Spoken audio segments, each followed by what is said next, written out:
There's this one speech from CPAC Hungary that's been making some serious waves across European political circles. So, in this explainer, we're going to break down the core arguments from political commentator Eva Vlaardingerbroek to really understand the vision she's laying out for the continent. All right, so to really get what she's saying, we're going to walk through her argument exactly how she laid it out. We'll start with how she creates this sense of a continent in crisis, and then get into how she actually defines European identity. From there, we'll look at the threat she claims is at the door, the very controversial solution she puts on the table, and wrap up with her final call to action. Okay, so right out of the gate, she sets the stage with some incredibly high stakes. She doesn't just give a polite thank you to the host nation, she basically paints Hungary as the last line of defense in a fight for the very soul of Europe. And here's exactly how she frames that fight. The threat, she says, isn't coming from the outside, it's coming from within.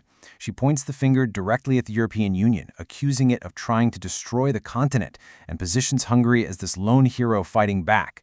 And just like that, you've got this really potent us versus them situation. So, if Europe is being destroyed, what is it that's actually being lost? Well, to get to the heart of her argument, we really have to understand what she means when she says European. This single idea is the bedrock for everything else she's about to say. So the first thing she does is toss out the whole idea of a legal definition.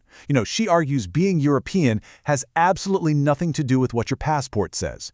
Instead, it's something deeper, the result of a shared heritage built up over thousands of years.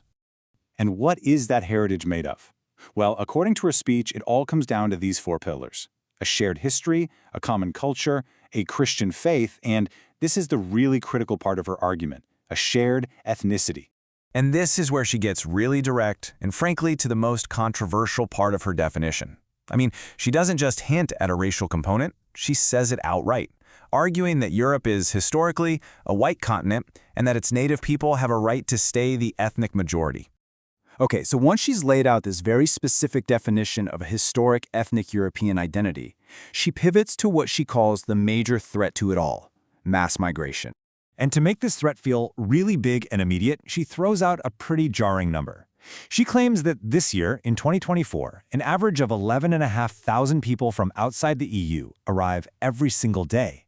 I mean, to put that in perspective, that's like a brand new small town just showing up on the continent, daily.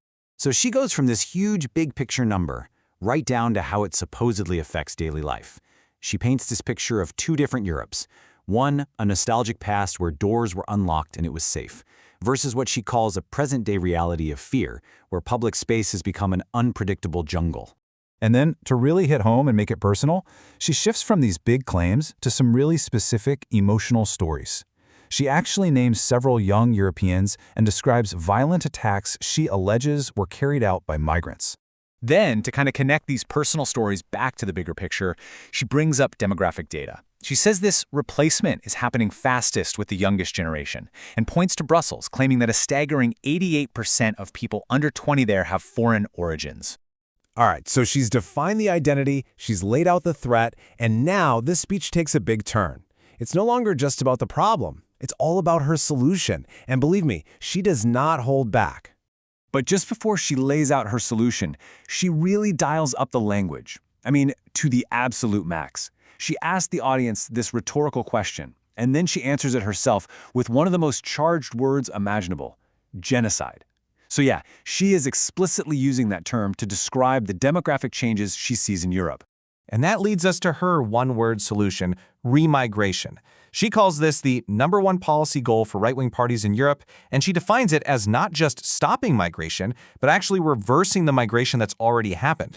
And she actually breaks this down into a simple three-step plan. First, she says nations have to reclaim their sovereignty from the EU. Second, close the borders. And third, the final step, actively reverse mass migration. Now you might think, well, that sounds impossible, right? She anticipates that. To argue against it, she looks to history. She brings up things like the Spanish Reconquista, the fall of the Iron Curtain, even the building of Europe's great cities, all as examples of Europeans doing things that seemed completely impossible at the time. But she doesn't end her speech in the past. Nope, she wraps it all up with a look to the future and a very direct, very political call to action for the people right there in the room. Her closing words are really targeted. She speaks directly to two specific groups: She tells the Britons in the audience to rise up, and then she turns to her Hungarian hosts and tells them to re-elect the ruling Fidesz party. This is really where the big ideas in her speech crash right into on-the-ground politics. Look, what's pretty clear is that this isn't just a speech. It's a political vision that's really starting to connect with a growing part of the population in Europe. These ideas about identity, about replacement, about remigration are shifting from the sidelines right into the middle of the political conversation. And all of this really leaves us with a huge question. What does the rise of this kind of message actually mean for the future of Europe?